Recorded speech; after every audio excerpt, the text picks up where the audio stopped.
Hello everyone and welcome to a new IK video. This is Kincaid from M14, and in this video we're gonna continue talking about the Epic Immortals tier list, and in this one we're gonna talk about the Water Immortals. Honestly, like a few months ago, before the release of the Immortal specializations, I wouldn't even bother to make a tier list for Water Immortals, because back then I thought that the only useful Immortal would be Ragnar, and we're gonna talk about him in a second, of course. But right now, ever since the specializations released, I think everything is different right now, because every immortal can be used in a certain way.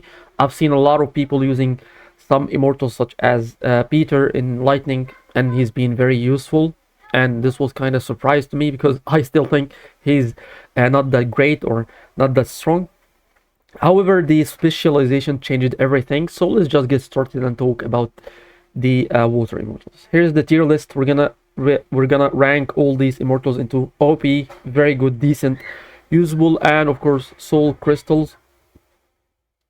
So I want to start with Ragnar, since he's kind of my favorite water immortal currently. He's not only useful in the water march, but it is useful in every march that uses magical damage. Even if you're running a lightning march with Hammurabi and you have at least maybe a red skill, maybe a skill such as infinite firepower, Ragnar would be so strong to use along this setup that I just mentioned, because not only he is a defensive immortal, he also increases the damage taken by the enemy after he casts his ultimate skill by 30% for 6 seconds. And this is actually a huge window that allows the magical damage dealers to deal a lot of damage. Not only this, but if you have his exclusive artifact, that means that you will be able to increase his ultimate skill from 6 seconds to 7.5 seconds. I think this actually could make a huge difference, because it will allow Ragnar to have a chance to get to cast his ultimate skill one more time. So that will actually connect the ultimate skills all together, because he got a very high energy regen. He's up to 97, and I don't even have him maxed at boost 30. And I'm not sure if actually one of the equipments I haven't really been following, but I think the 97 energy regen is actually very high, and this actually places him in a very good spot. So having Ragnar along with his exclusive artifact, that will make your magical damage dealer shine the most. I think you can, if you're talking about a water march, we cannot talk about Ragnar and not mention Merlin. Merlin is actually talking about, of course, the Epic Immortals. Merlin is a very strong water immortal, but only if he was combined with Artimisia or at least Dido. So if we're gonna place Merlin in here, we gotta place Artimisia in here as well. Dido is not as strong as Artimisia, because I'm gonna explain the difference in a second, but let's talk about Merlin for now. Merlin got one of the highest damage dealing skills in the game. His skill deals up to 520% magical damage. It is even higher than Himiko, which is 450%. And it applies to all 4 different immortals. Not only this, but if you have Dido or Artemisia, which applies chill to the targets, if the target was chilled, this damage increases by 50%. So with a quick mass,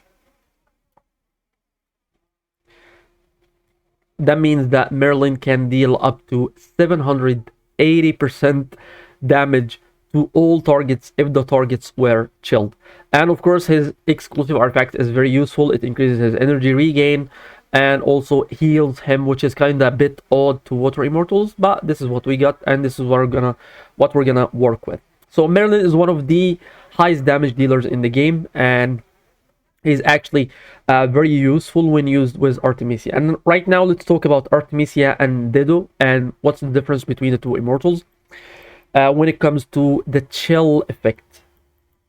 Alright, so when it comes to the chill effect, Artemisia have some kind of a guaranteed effect when applying chill. So it creates a storm in the area, reducing their physical defense by 30% and applying a chill effect. So it applies the chill effect directly. It doesn't need a chance, it doesn't need a strange condition to apply the chill, and the storm lasts for 9 seconds. I think her artifact has something to do with reducing their critical damage or a critical chance. It's not really that useful when it comes to the damage dealt by Merlin, so we're not going to talk about it. However, When it comes to Dido, Dido is a bit different because Dido applies a shield to the targets, increasing their physical defense. And not only this, but the targets or the allies affected by this shield, when they are receiving a normal attacks, they have a chance to apply the chill effect. So it grants a frost armor to allies for 9 seconds. This is actually lasts for so long.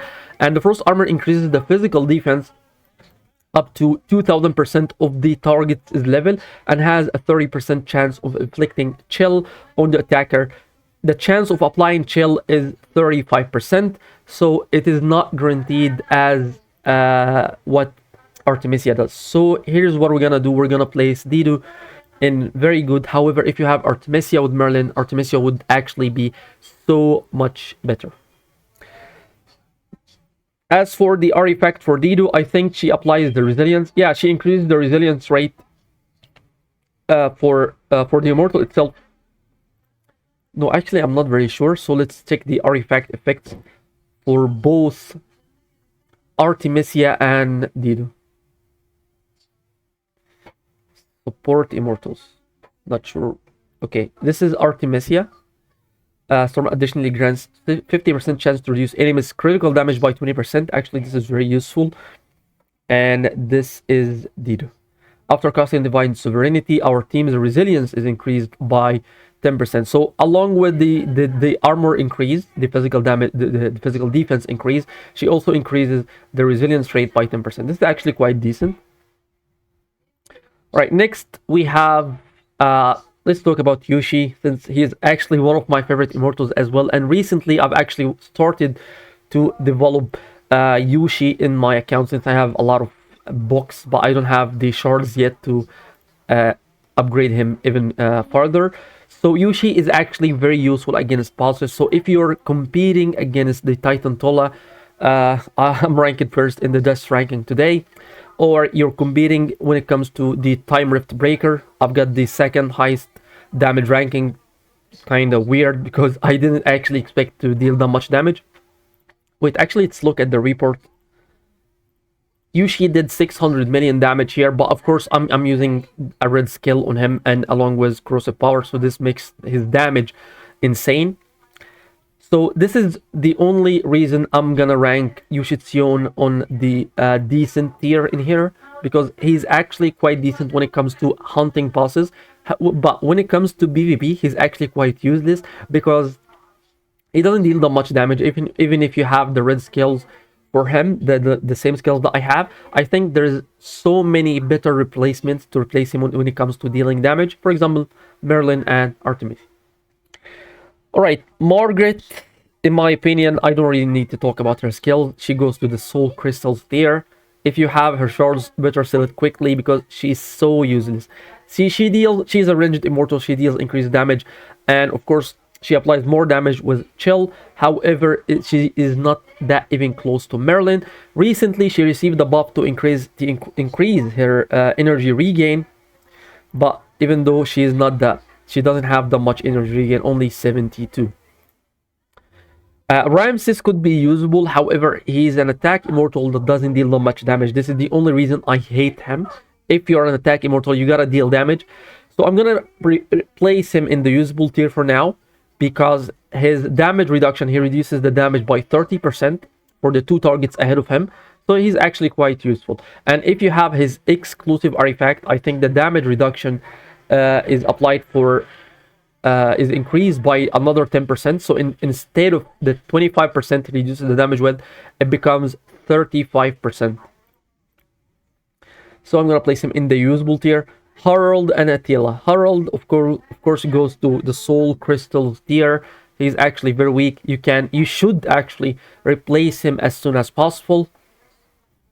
This is why I never recommend to use a full Water March. If you're running Water March, then use those 3 immortals and use another defensive immortal that's gonna increase your survivability for the March, either Yisun or maybe Charles.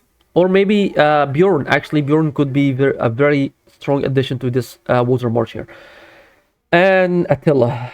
Okay, Attila. Once upon a time, Attila was actually the strongest immortal in Infinity Kingdom. Back then, He used to deal insane amount of control.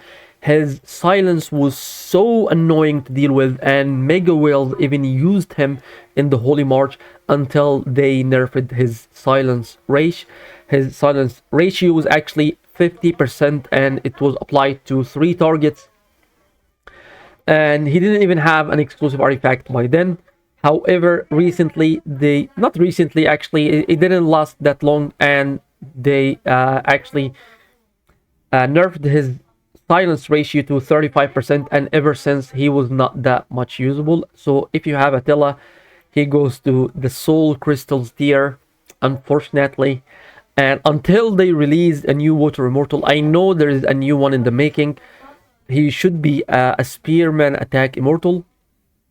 So not sure what his skill is gonna do, what he's gonna be like. So this is gonna be the Water tier list that we have right now. So Ragnar, Merlin, Artemisia are kind of like one block of immortals. However, if you'd like to use Ragnar, for example, I'm building Ragnar in my account, and I would like actually to use him instead of Charles in my March. So my March will gonna be Ethan Shin, Ragnar, and Emperor Ken, and Himiko. And I already have a video in my channel actually talking about this March, but instead of Emperor Ken, I used to have the Chaos Immortal Fu Fei. So check this out in one of my old videos talking about my March back then. However, this is the list. So if you have any questions, if you have any suggestions for the future content, make sure to mention it down below in the video, in the comments. Thank you so much for watching. Don't forget to subscribe to the channel, and have a wonderful day.